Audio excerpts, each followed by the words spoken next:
class, today I thought that we would talk about the different structures of a story or a book. We just got done reading Pictures of Hollis Wood by Patricia Gift, and there were different settings, there were different plots that unfolded that helped develop Hollis's character.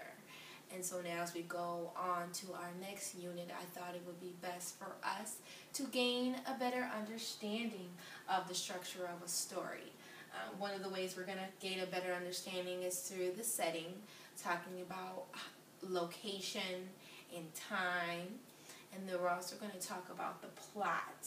Most people think that a plot is just something that's going on in the story, when in actuality it is a sequence of events. There's a pyramid called Freytag's Pyramid, in which it talks about the beginning to the middle to the end.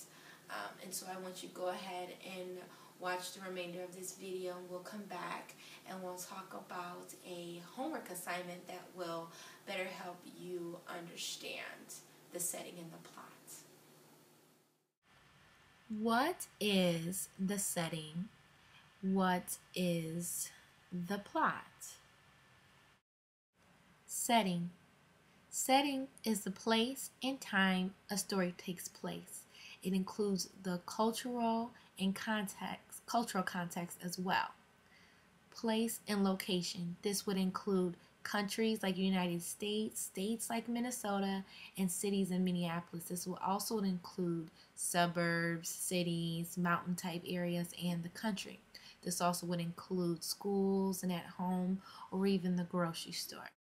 So time is also included in the setting. It could be the historical or seasonal time of the plot. Historical could mean the past, maybe sometime in childhood of the characters. Present could be the current setting, or the future, later on in adulthood of a character. Time also includes seasons. It could be the winter, it could be the spring, it could be the summer, and it could also be the fall. Now, most people don't think about this, but cultural context is also a part of the setting. The ethnic and or religious culture the story takes place in. This could be, ethnicity as far as Jewish, African American, Chicano, and it can also include, religion. So, maybe Islamic, a Hindi, or an Amish religion could be a part of the setting as well. The plot. The plot tells what is happening in the story and what the characters are doing. This Freytag's pyramid shows the sequence of events in the plot. First, you start with the exposition. This contains all the necessary background information to understand the story. This also shows the event that triggers the rest of the story. Next is the rising action, where the conflict is revealed. Next is the climax. This would be the point in which marks a change for the better or for the worse. This is where all the action reaches its highest peak. Next is the falling action. These are the events that happen right after the climax, and then the resolution, which is the end of the falling action. Welcome back, class. I hope that you found the video about setting and plot beneficial to you, and you feel well equipped to identify the settings and the plot in any given story.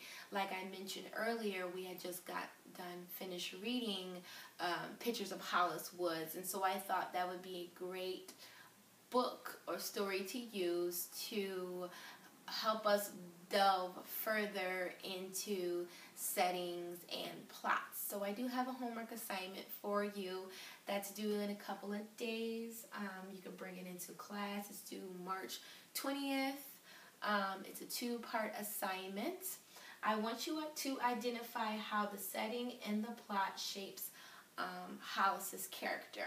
The first part, I want you to tell me how a setting of your choice shaped Hollis' character. Now, in the beginning of the story, Hollis is with the stucco woman, where she's sent outside. It's kind it's cold. You can talk about how that shapes how this mood or the mood of the story.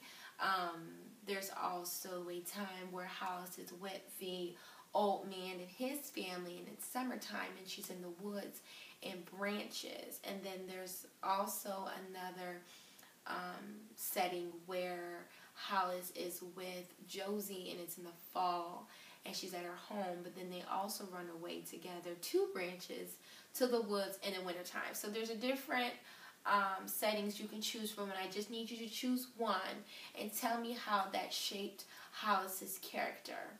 Secondly, I want you to think about Freytag's pyramid.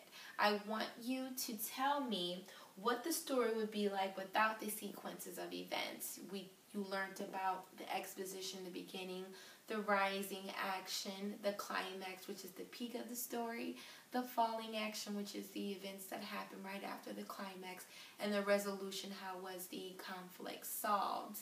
I want you to take out one of those sequence of events, just take out one, and then tell me what the story would be like without that sequence of events. It could be the climax, it could be the falling action, it could be the resolution. You felt left without a conclusion to the story, whatever the case may be. So I need to understand clearly which sequence you took out. Identify that, tell me what it does for the story, and then tell me what it does when it's not included in the story. And like I said, type it up and bring it in. Both of these have to be at least a paragraph, 5 sentences at least. And I look forward to seeing you in class. Thank you.